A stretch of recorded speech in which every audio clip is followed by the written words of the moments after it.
시청자 여러분 안녕하십니까? 뉴스온 시작합니다. 수감 중인 박근혜 전 대통령이 신년 특별사면 대상자로 선정됐습니다. 문 대통령이 김진국 청와대 민정수석의 사의를 수용했습니다. 이준석 국민의힘 당대표가 선거위원회의 모든 직책을 내려놓았습니다. 윤석열 후보가 전북을 방문해 언급한 발언이 도마 위에 올랐습니다. 공시가가 주택, 토지 모두 내년에 모두 상승할 것으로 보입니다. 먼저 정치권 소식 전해드립니다. 수감 중인 박근혜 전 대통령이 신년 특별 사면 대상자로 선정됐습니다. 2022년 신년이 도래하자 법무부가 신년 특별 사면 대상자 선정에 들어갔습니다. 이번 심사는 문재인 정부의 5번째 특사로 사실상 마지막이 될 가능성이 높습니다. 이에 여야에선 수감 중인 전직 두 대통령, 이명박, 박근혜에 대한 사면론이 재가열됐습니다. 여권은 국민 정서를 언급하며 사면에 반대하고 야권은 두 전 대통령의 건강이나 국민 통합을 이유로 사면을 주장했습니다. 이명박, 박근혜 두 전직 대통령에 대한 형 집행정지를 결정해 주십시오. 그분들이 잘못이 없어서가 아닙니다. 이만하면 충분하지 않습니까? 법무부는 지난 20일부터 21일 양일간 사면심사위원회를 열고 특별사면 대상자 심사 선정 작업을 시작했습니다. 사면의 원칙과 기준들은 정해져 있습니다. 상당한 규모가 될 것이라고 생각합니다. 심사 첫날인 20일에 열린 회의에선 주로 생계형, 일반 형사사범에 대한 논의가 이뤄졌습니다. 둘째 날인 21일엔 집회사범 등에 대한 심사가 이뤄졌으나 두 전 대통령은 사면 대상에서 제외됐습니다. 문재인 대통령은 올해 초 신년 기자회견을 포함 여러 차례 두 전직 대통령의 사면을 조건으로 국민 공감대를 내세워왔으며 최근까지도 청와대는 사면에 대해 논의된 바 없다고 선을 그었습니다. 과거의 잘못을 부정하고 또 재패 결과를 인정하지 않는 차원에서 사면을 요구하는 이런 움직임에 대해서는 국민들의 상식이 용납하지 않을 것이라 생각하고 저 역시 받아들이기가 어렵습니다. 하지만 지난 24일 문재인 대통령은 박근혜 전 대통령을 특별 사면하고 한명숙 전 국무총리를 복권하기로 결정했습니다. 당초 청와대는 박 전 대통령의 사면에 부정적 기류가 강했지만 박 전 대통령의 건강 상태가 악화돼 문재인 대통령은 여권 핵심 인사들의 의견을 수렴해 박 전 대통령의 사면을 결단했습니다. 정부는 2021년 12월 31일자로 총 3,094명에 대하여 특별 사면을 단행합니다. 전직 대통령, 전직 국무총리에 대한 사면, 또 사회적 갈등 사건에 대한 사면을 통해서 국민 대화합을 이루자 하는 것이 기본적인 취지가 되겠습니다. 문재인 대통령은 정부의 발표 직후 박경미 청와대 대변인을 통해 박 전 대통령의 건강 상태가 많이 나빠진 점을 고려했다고 사면 배경을 밝혔습니다. 박 전 대통령의 경우 5년 가까이 복역한 탓에 건강 상태가 많이 나빠진 점도 고려했습니다. 박 전 대통령은 국정농단으로 지난 2017년 3월 31일에 수감된 지 4년 9개월 만에 사면이 결정됐습니다. 자기소개서에 아버지께서 민정수석이니 많은 도움을 드리겠다라고 작성하며 아빠 찬스 논란을 일으켰었죠. 문 대통령은 김진국 청와대 민정수석의 사의를 수용했습니다. 윤석열 대선 후보의 배우자 허위 경력과 이재명 대선 후보의 자녀 불법 도박까지 이전부터 불거진 여야 대선 후보들의 가족 리스크가 떠올랐습니다. 이 가운데 김진국 민정수석의 자녀에 대한 취업 문제가 불거졌습니다. 문재인 정부의 5번째 민정수석인 김진국 수석의 아들이 취업을 위한 입사 지원서에 아버지가 민정수석이니 많은 도움을 드리겠다고 쓴 사실이 알려졌습니다. 해당 지원서의 자기소개란에는 아버지에 대한 언급이 가득했습니다. 성장 과정에선 아버지께서 김진국 민정수석이라고 밝히고 학창시절 항목엔 아버지께서 많은 도움을 주실 것이라고 적었습니다. 성격의 장단점에는 아버지께 잘 말해 이 기업의 꿈을 이뤄드리겠다고 기재했고 경력사항엔 저는 거짓말하지 않는다며 이곳에서 날개를 펼칠 수 있도록 도와달라고 기재했습니다. 또한 지원서에 적힌 학력도 거짓으로 밝혀졌습니다. 김 씨가 기재한 학력은 2018년 용인대 격기지도학과 졸업이라 적었지만 실제는 용인대를 졸업하지 못하고 다른 대학으로 옮긴 뒤 자퇴한 것으로 알려졌습니다. 현재 김 씨는 해당 지원서를 모두 회수한 뒤 다시 제대로 된 이력서를 작성한 후 한 IT 기업에 취업했다고 해명했습니다. 김 수석은 아들의 부적절한 처신을 인정하며 의혹이 제기된 지 하루 만인 지난 21일 사의를 표명해 문재인 대통령은 김 수석의 사의를 즉시 수용했습니다. 문재인 대통령은 21일 김진국 민정수석의 사의를 수용했습니다. 이준석 국민의힘 당대표가 선거대책위원회의 모든 직책을 내려놓았습니다. 지난 21일 이준석 국민의힘 당대표가 기자회견을 열고 선거대책위원회의 모든 직을 내려놓겠다고 밝혔습니다. 선대위 구성원이 상임선대위원장의 지시를 따를 필요가 없다고 공개적으로 발언할 수 있다면 이것은 선대위 존재의 필요성을 부정하는 것입니다. 선대위 내에서의 모든 직책을 내려놓겠습니다. 단 하나의 미련도 없습니다. 기자회견 하루 전인 지난 20일 오전 국회에서 열린 당 중앙선거대책위원회 비공개 회의에서 이준석 당대표와 조수진 선거대책위원회 공보단장 사이 고성이 오갔으며 윤석열 국민의힘 대선 후보 배우자인 김건희 씨 의혹 대응 과정을 두고 갈등을 보였습니다. 이 대표 측 관계자에 따르면 이 대표가 조 의원에게 일부 언론에서 나오는 윤석열 측 핵심 관계자를 뜻하는 윤핵관이 김종인 총괄선거대책위원장과 자신을 공격하는 식으로 나오니 이를 정리하라고 하자 조 의원은 내가 왜 당신 명령을 들어야 하나라고 말했다고 전했습니다. 이에 이 대표가 내가 상임선대위원장인데 그럼 누구 명령을 듣나라고 묻자 조 의원은 난 후보 말만 듣는다고 답한 것으로 알려졌습니다. 회의장을 나온 이 대표는 기자들과 만난 자리에서 선대위 운영체계를 바로잡고자 언성이 높아진 것 같다며 불쾌감을 드러냈습니다. 선대위 내에서 업무 지시사항에 반발하는 사람이 있어가지고 선대위 운영체계상 개선을 바로잡고자 좀 이야기를 했습니다. 본인이 담임한 업무에 맞는 것을 제가 지시했는데 본인이 선대위원장 말은 상임선대위원장 말은 들을 필요가 없다고 공개적으로 발언하는 바람에 좀 언성이 높아졌던 것 같습니다. 이후 일단락된 것처럼 보인 두 사람의 갈등은 늦은 밤까지 이어졌습니다. 이 대표는 자신의 SNS를 통해 조 공보단장이 기자들에게 자신에 대한 조롱성 내용이 담긴 영상을 공유했다는 사실을 확인했다면서 조 단장의 거취 표명을 요구하는 글을 게시했습니다. 이에 조 공보단장은 밤늦게 여유가 없어 벌어진 일이지만 이유를 막론하고 잘못된 것이다. 이 대표에게 사과드린다는 짧은 글을 SNS에 올렸습니다. 다음 날 오전 이 대표는 SNS에 조수진 최고위원이 올린 사과글을 거론하며 사과 같지도 않은 사과를 해놓은 것 보니 기가 찬다며 후보자의 배우자 문제도 이런 수준으로 언론 대응을 하나 더 크게 문제 삼기 전에 깔끔하게 거취 표명하라고 요구하며 국회 긴급기자회견을 예고했습니다. 조 최고위원은 이날 16시에 예정된 기자회견 1시간 전부터 국회 당대표실에서 이 대표를 기다렸지만 이 대표는 바로 기자회견장으로 이동해 두 사람의 만남은 성사되지 않았습니다. 조 최고위원은 당대표 사무실을 나서며 너무 죄송하게 생각한다며 송구하다는 말을 전했습니다. 내 나이를 먹으면은 지혜가 많아져야 되는데 이유를 막론하고 제가 정말 송구하게 됐습니다. 그리고 다른 것보다 정권 교체를 열망하는 국민과 그리고 우리 당원 동지 여러분께 너무나 죄송하게 생각합니다. 정말 송구합니다.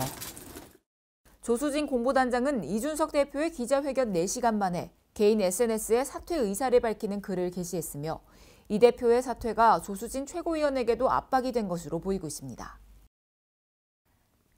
국민의힘 내부 분열에 대한 우려의 목소리가 커지고 있는 가운데 윤석열 후보가 전북을 방문해 언급한 발언이 도마 위에 올랐습니다. 여야 모두 비난의 목소리를 내고 있습니다. 이준석 당대표가 중앙선거대책위원장을 사퇴하면서 국민의힘 내부 분열에 대한 우려의 목소리가 커지고 있는 가운데 전북을 방문한 윤석열 후보의 발언이 논란에 휩싸였습니다. 해당 발언은 전북대학교 학생과의 간담회 중 언급됐습니다. 한 학생이 자유를 침해하는 법안을 찬성하는 사람과도 함께 할 수 있느냐는 취지의 질문을 하자 이를 설명하는 과정에서 가난하고 배운 게 없는 사람은 자유가 뭔지 모르고 왜 필요한지를 느끼지 못한다고 말하며 일정한 수준의 교육과 경제 역량을 자유의 필수 조건으로 언급했습니다. 극빈의 생활을 하고 배운 것이 없는 사람은 자유가 뭔지도 모를 뿐 아니라 자유가 왜 개인에게 필요한지에 대한 그 필요성 자체를 느끼지를 못합니다. 자유의 본질은 일정한 수준의 교육과 그리고 기본적인 경제 그 역량이 있어야만 우리가 자유라는 것이 존재하는 것이고, 자기가 자유가 뭔지를 알게 되고. 해당 발언이 알려진 직후 저소득층 비하 논란이 일었습니다. 더불어민주당은 도저히 용납할 수 없는 망언이라며 윤 후보의 인식이 너무나 충격적이라고 말했으며, 청년정의당은 오만한 시선, 시혜적 관점이라고 윤 후보의 발언을 비판했습니다. 이에 윤 후보는 정부가 더 지원을 해줘야 된다는 취지라고 해명했지만 논란은 사그라들지 않았습니다. 너무 사는 게 힘들면은 자유가 뭔지 느낄 수 있겠습니까? 정부가 더 지원해 줘야 된다. 이후 이어진 실업 관련 질의에서 청년 실업 문제를 해결하겠다며 제시한 윤 후보의 답변도 도마 위에 올랐습니다. 앱을 깔면은 어느 기업이 지금 어떤 종류의 사람을 필요로 한다고 하는 것을 실시간 정보를 얻을 수 있을 때가 아마 여기 아마 한 1, 2학년 학생이 계시다 하면 졸업하기 전에 생길 것 같아요. 네. 윤 후보가 해결책으로 제시한 방안은 이미 오래전부터 여러 구인구직 플랫폼에서 상용화됐기 때문에 여당에서는 윤 후보가 시대착오적 발언을 했다며 비판했습니다. 전용기 더불어민주당 의원은 윤석열발 대박 뉴스라며 구인구직 사이트 인크루트가 1998년 6월에 서비스를 시작했다고 꼬집었으며, 박주민 더불어민주당 최고위원은 워크넷, 잡코리아, 사람인 등을 언급하며 정말 모르냐, 이다지도 무지하며 무례해도 되는 거냐라고 비판했습니다. 이 같은 비판은 국민의힘 지지자 사이에서도 나오고 있습니다. 홍준표 의원이 운영하는 플랫폼 청년의 꿈에 얼마나 세상 물정을 모르면 미래에는 구인구직 앱이 생긴다고 말하고 있을까요? 라는 질문이 달렸고, 이에 대한 답변으로 홍준표 의원은 나도 모르겠어요 이젠이라는 체념하는 듯한 답변을 달았습니다. 한편 윤석열 국민의힘 대선 후보의 장모 최모 씨의 통장 잔고 증명 위조 혐의에 대해 법원이 징역 1년을 선고한 가운데 부인 김건희 씨의 허위 경력 논란과 이준석 당대표의 상임선대위원장 사퇴까지 갈등이 끊이지 않아 지지율에 빨간불이 켜진 상태입니다. 한편 지난 26일 김건희 씨는 기자회견을 열고 자신의 허위 경력 논란에 대해 사과했습니다. 잘 보이려 경력을 부풀리고 잘못 적은 것도 있었습니다. 그러지 말았어야 했는데 돌이켜보니 너무나도 부끄러운 일이었습니다. 모든 것이 저의 잘못이고 불찰입니다.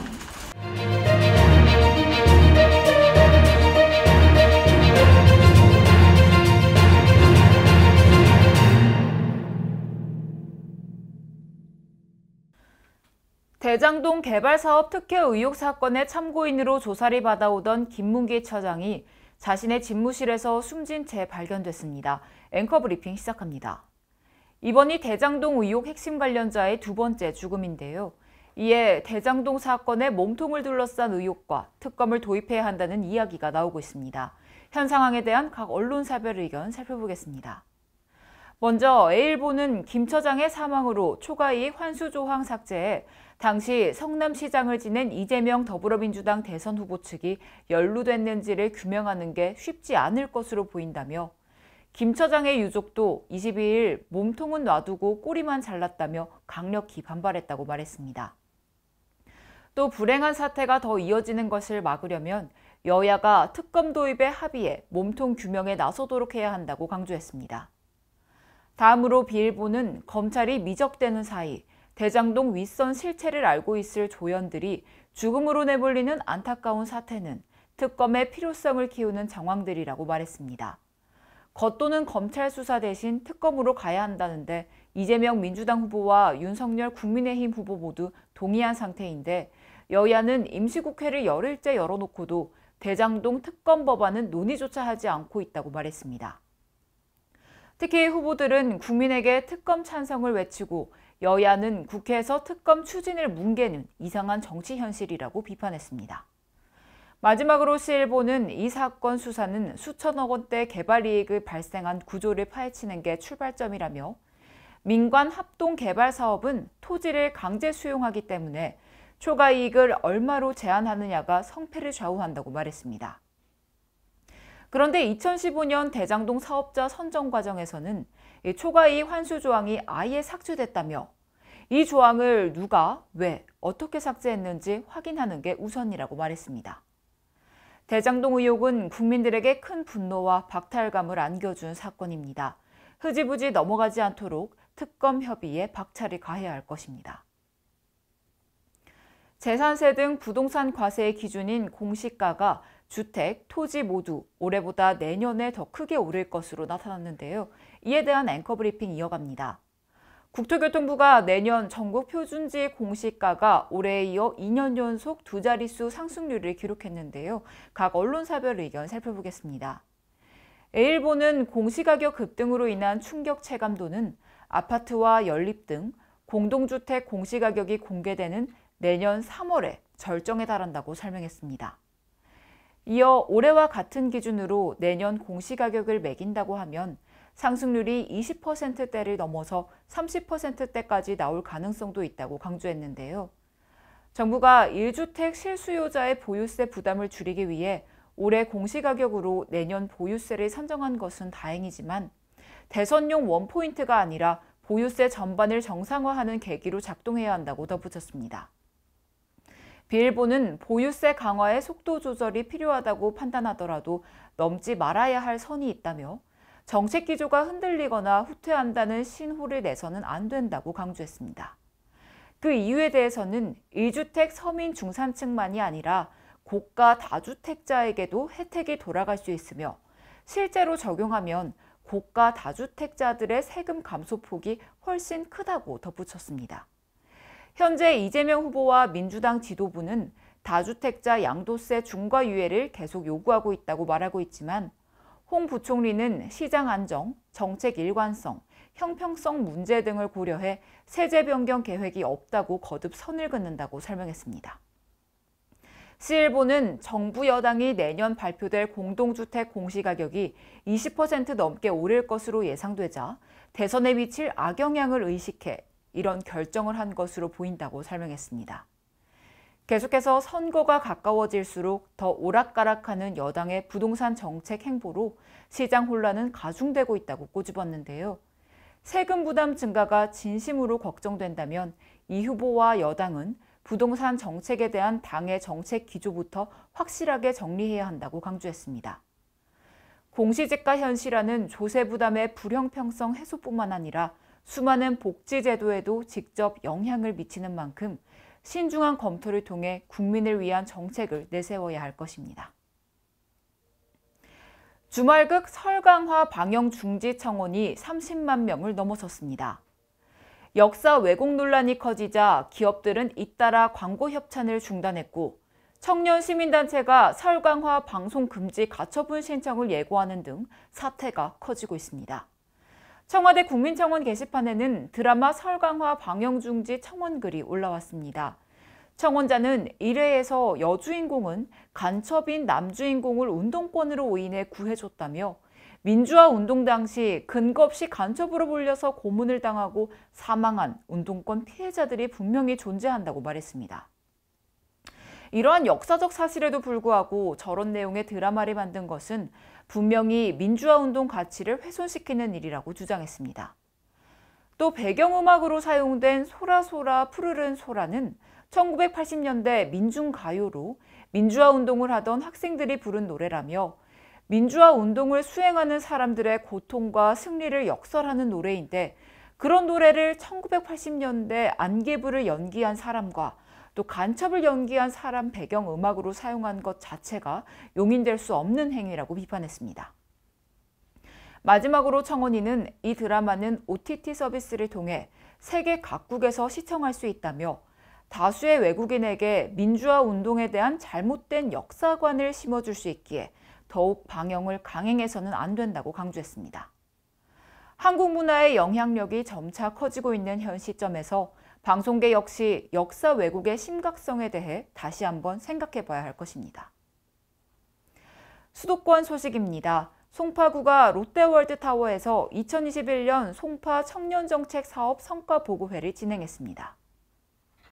이번 성과보고회는 송파 청년 네트워크 각 분과별 활동 성과를 공유하고 2022년 주요 활동 방향 등을 논의하는 시간을 가졌는데요. 또한 소망나무 퍼포먼스와 청년 예술가들의 재미있는 공연도 이날 함께 자리를 빛냈습니다. 구는 앞으로도 청년들의 목소리를 다양한 정책으로 반영하여 끊임없이 변화하고 발전하는 송파구를 만들겠다고 전했습니다. 마포구가 겨울을 맞아 먹이를 구하기 힘든 성미산 새들을 위해 먹이를 공급합니다.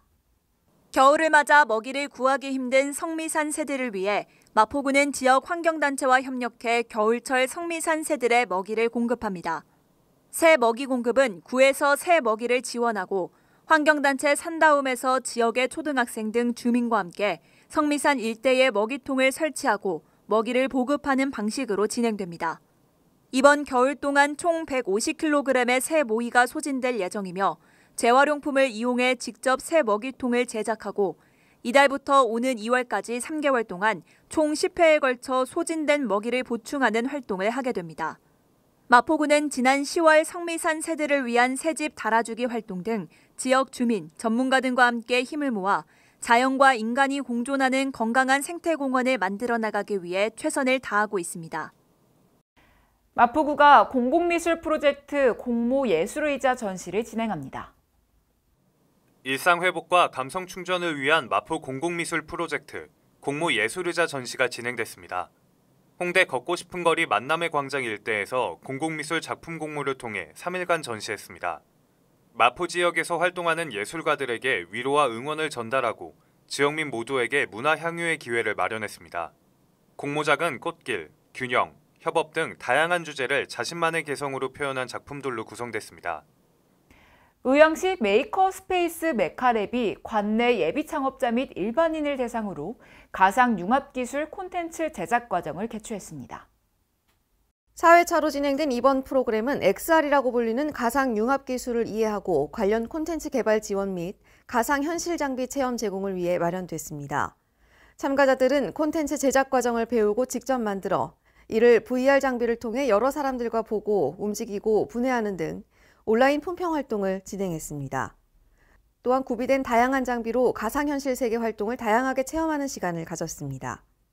김상돈 시장은 의왕시에서 4차 산업시대의 핵심 기술인 XR 기술을 활용한 콘텐츠를 만들고 체험할 수 있는 것에 대해 매우 자랑스럽게 생각한다며 참가자들이 미래를 선도하는 메이커가 될 수 있도록 좋은 프로그램을 지속적으로 제공하겠다고 말했습니다. 한편 메카랩은 3D 프린트 장비와 레이저 스캐너, 3D 스케치 소프트웨어 등의 장비와 상주 중인 전문 인력을 활용해 시민들과 기업들이 미래 4차 산업 분야를 준비하고 실생활이나 업무에 쉽게 도입할 수 있도록 돕는 다양한 프로그램을 진행하고 있습니다. 광역시 소식입니다. 최근 오징어 게임, 지옥 등 다양한 K 콘텐츠가 전 세계인의 사랑을 받고 있는데요. 모두 대전시에서 촬영됐습니다. 이를 기념해 대전시는 관련 전시 행사를 개최했습니다. 대전시가 세계적 돌풍을 일으킨 넷플릭스 지옥 관련 전시 행사를 12월 20일부터 2022년 2월 13일까지 2달간 엑스포 시민광장에서 개최합니다. 이번 전시 행사는 대전 시민들에게 지옥의 다양한 콘텐츠들을 직접 체험하고 즐길 수 있는 기회를 제공하고자 마련됐으며 대형 지옥사자 피규어 3종과 새진리회 의장 흉상 등을 만날 수 있습니다. 또한 대전시는 이번 행사를 통해 대전 특수영상 인프라의 우수성과 최근 정부 예비 타당성 조사를 통과한 특수영상 콘텐츠 클러스터 조성 사업 등을 널리 홍보할 계획입니다. 한편 넷플릭스 시리즈 지옥은 대전 정보문화산업진흥원 내 스튜디오에서 약 5개월간 주요 장면 촬영을 진행했습니다. 민선 7길 대표적인 약속 사업이죠. 대전시가 동구 가양동 제2시립도서관 건립을 본격적으로 추진합니다. 대전시가 제2시립도서관 건립 착수를 알리는 기념 행사를 개최했습니다. 제2시립도서관은 동구 가양동 현 가양도서관 부지에 290억 원의 예산을 투입해 지하 1층, 지상 3층 규모로 건립되며 동구와 대덕구 주민의 지식 플랫폼이자 지역 커뮤니티 거점 복합 문화공간으로 조성될 계획입니다. 시는 기존 건축물 철거 공사를 시작으로 2022년 상반기 중 설계를 마무리하고 8월경 착공해 오는 2024년 3월 개관을 목표로 공사를 진행할 예정입니다. 한편 제2시립도서관 건립은 민선 7기 약속 사업으로 도서관이 개관하면 지역 간 문화격차 해소, 도시균형 발전, 시민의 문화 향유 기회 확대, 복지 증진에 기여할 것으로 기대됩니다. 광주시가 코로나19 확산을 막기 위한 광주형 3대 생활방역수칙을 발표하고 시민들에게 동참해 줄 것을 호소했습니다. 광주시는 타 지역에 비해 확진자 발생률과 사망자 수가 적고 병상도 안정적으로 관리되고 있지만 12월 누적 확진자가 역대 최다를 기록했고 지난 21일 광주 내 오미크론 감염 사례가 처음 확인됨에 따라 광주형 3대 생활 방역 수칙을 발표했습니다. 시민들의 적극적인 협조 덕분에 우리 시가 전국 지자체 중 가장 모범적이고 선도적으로 코로나19에 대응해 왔습니다. 또 한 번은 위기 극복을 위해 광주형 3대 생활방역 수칙을 꼭 준수해 주실 것을 부탁드립니다.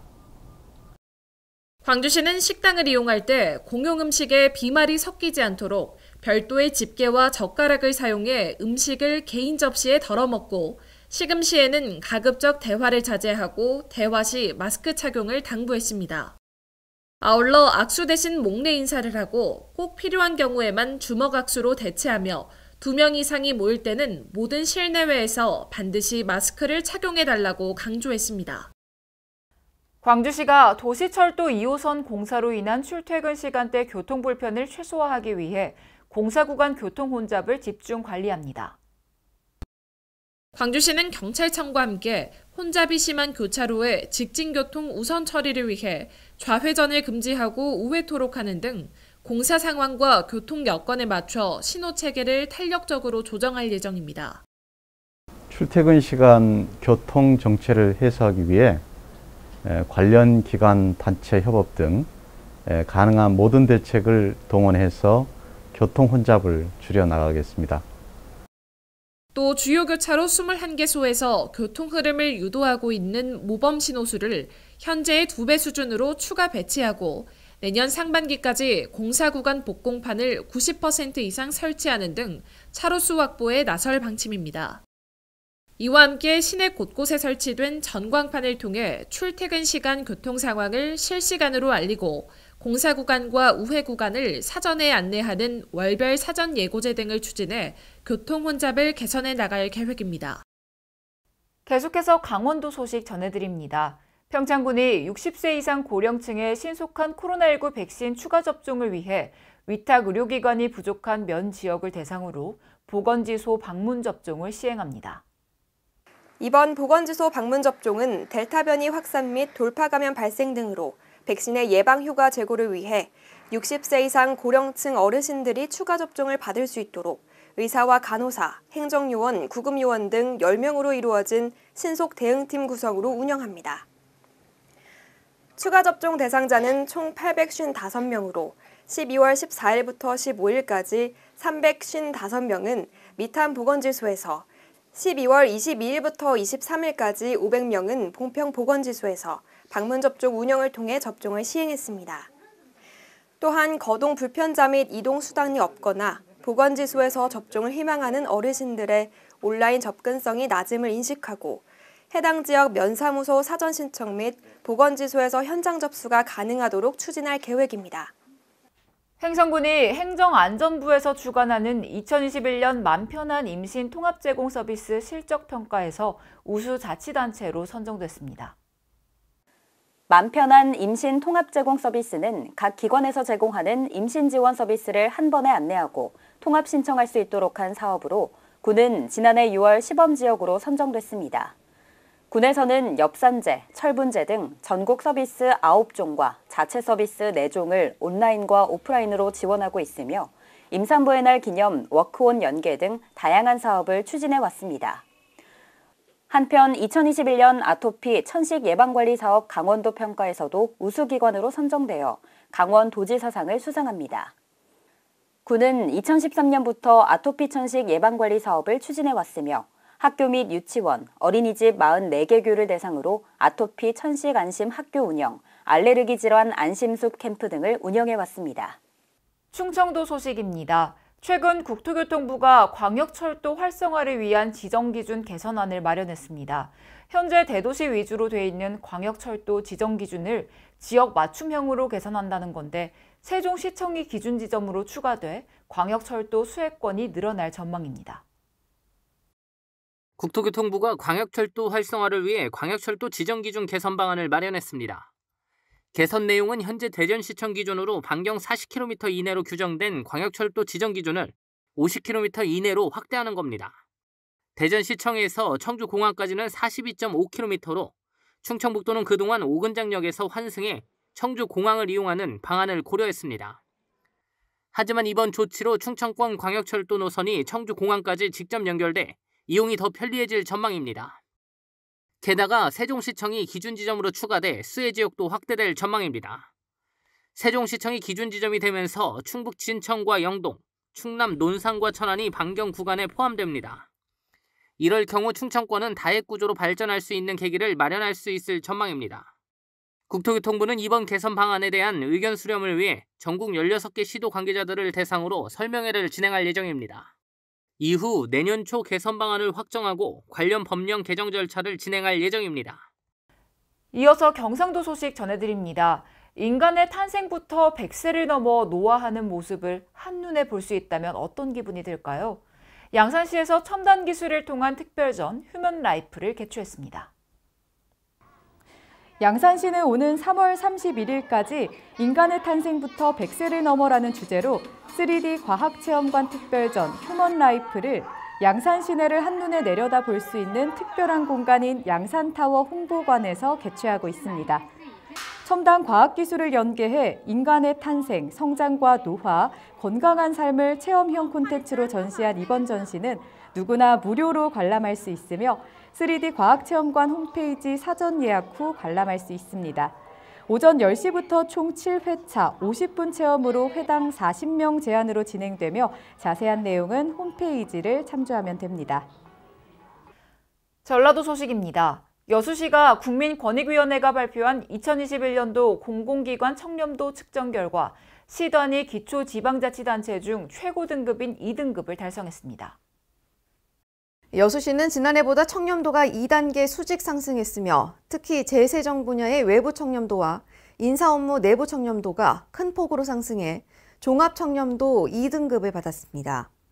외부 청렴도 개선을 위해 시민들 누구나 익명으로 신고할 수 있는 청렴소통 우편함 운영, 내부 청렴도를 위해 갑질 피해 상담 지원센터 등을 운영하고 있으며 내부 공직자를 위한 의식개혁 프로그램도 확대 운영 중에 있습니다.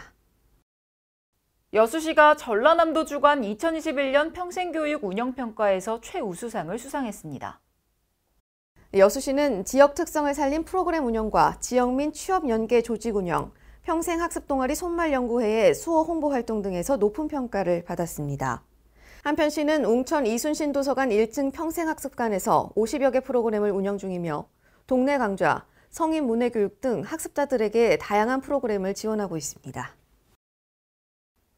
문화 소식입니다. 방탄소년단이 일본에서 발표한 베스트 앨범으로 오리콘 차트 연간 순위 1위에 오르며 전 세계로부터 사랑을 받고 있습니다. 방탄소년단이 일본에서 발표한 베스트 앨범으로 오리콘 차트 연간 순위 1위에 올랐습니다. 해외 그룹으로는 오리콘 역사상 최초이고 해외 가수로 연간 앨범 부문 1위에 오른 건 1984년 마이클 잭슨의 스릴러 이후 37년 만입니다. 오리콘이 발표한 연간 랭킹을 보면 방탄소년단의 BTS 더 베스트 앨범은 99만 3천 장이 팔려 올해 모든 앨범 가운데 정상에 올랐습니다. 여의도 순복음교회가 코로나19로 힘겨운 겨울을 보내는 이웃을 위해 100억 원의 긴급 생활자금을 지원하기로 했습니다. 여의도 순복음교회는 코로나19로 어려움을 겪는 영세소상공인, 기초생활보장 수급자 등에게 구제기금 100억 원을 제공하기로 하고 각 교구의 추천을 받아 대상자 선정에 나섰습니다. 지원 대상으로 선정된 경우 영세소상공인 가정에 100만 원, 기초생활보장 수급자 가정에 50만 원, 2자녀를 둔 가정에 50만 원, 3자녀 이상이 있는 가정에 100만 원을 지급할 계획입니다. 또 서울역 근처 등 쪽방촌에 사는 약 800세대를 찾아 가정마다 50만 원씩 총 4억 원을 지원하고 전국 미자립교회 2천여 곳에도 50만 원씩 후원하기로 했습니다. 지난 18일부터 이틀간 태국과 한국의 다양한 예술가들이 힘을 모아 베리어 프리를 주제로 함께하는 2021 피그 아트 앤 뮤직 페스티벌을 개최했습니다. 2013년 시작된 피그 페스티벌은 태국 치앙마이를 중심으로 열리는 아트 앤 뮤직 페스티벌로 현지에 거주하는 각국의 예술가들과 새롭고 다양한 디지털 아트와 라이브 퍼포먼스 등을 즐길 수 있는 행사입니다. 올해는 처음으로 한국 장애 비장애 예술가 5인이 초청돼 모두를 위한 베리어 프리 축제로 진행됐습니다. 이번 국제 행사는 코로나로 인해 비대면으로 진행됐으며 유튜브 채널 예술 생방송 아트온에어를 통해 시청할 수 있습니다.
고 김홍빈 대장의 아내 방영은 씨가 2021 대한민국 스포츠 영웅 헌액식에서 헌액패를 받았습니다. 지난 1989년 에베레스트 첫 원정 등반을 시작으로 전문 산악인에 입문한 고 김홍빈 대장은 등반 중 조난으로 10손가락을 잃는 사고를 겪었지만 불굴의 의지로 재기에 성공했습니다. 장애인 최초로 히말라야 14좌 완등에 성공한 김 대장은 장애를 딛고 평생의 꿈인 히말라야 14좌 완등에 성공했는데요. 누군가는 고산 등반을 다른 사람의 도움까지 받으면서 해야 하느냐며 부정적이었지만 김 대장은 편견과 맞서 사이클, 알파인 스키 선수 등으로도 활동했습니다. 누군가에게 힘이 된다는 것을 느꼈기에 사명감을 가지고 등반에 임했고 그러한 그의 업적은 코로나19로 지친 국민에게 큰 감동과 희망을 선사했습니다. 장애인의 편견과 맞서 싸운 그는 히말라야의 별이 됐지만 산에 대한 불꽃 같은 열정과 불굴의 의지는 우리의 가슴 속에 영원히 기억될 것입니다. 이상 뉴스 마칩니다. 시청해주신 여러분 고맙습니다.